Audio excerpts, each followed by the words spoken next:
কি পরিস্থিতি? ২০২৬ সালের মধ্যে আমাদের দেশে খাদ্য সংকটের আশঙ্কা রয়েছে। কক্সবাজারের কিছু অংশে ৩-০ মানুষ খাদ্য সংকটের সম্মুখীন হতে পারে।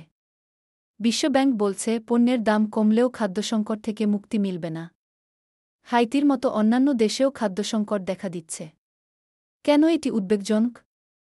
খাদ্যসংকট মানে শুধু খাবার কম নয়, এটি অপুষ্টি ও দুর্ভিক্ষের দিকে নিয়ে যেতে পারে।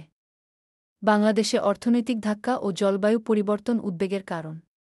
ধান চাষে পানি ও সেচের ঝুঁকি রয়েছে। যদিও দাম কমার সম্ভাবনা আছে, খাদ্যসংকট ঘটার সম্ভাবনা রয়ে গেছে। বাংলাদেশের প্রেক্ষাপট ও বিষয়ভিত্তিক চিন্তা কক্সবাজার, বান্দরবান, রাঙামাটি, বাগেরহাট এইসব জেলায় খাদ্যসংকটের ঝুঁকি রয়েছে। দামের গল্পের পাশাপাশি উৎপাদন ও পরিবহনও গুরুত্বপূর্ণ। দেশের জন্য প্রস্তুতি নেওয়া জরুরি, খাদ্য সরবরাহ চেইন মজবুত করা। আপনার জানা কি দরকার? ২০২৬ সালে খাদ্যসংকটের সম্ভাবনা কোথায় বেশি? কোনো খাদ্যদ্রব্যের ঘাটতি হতে পারে? সরকার কি করছে খাদ্যসংকট রোধে? আপনি কিভাবে প্রস্তুত হবেন?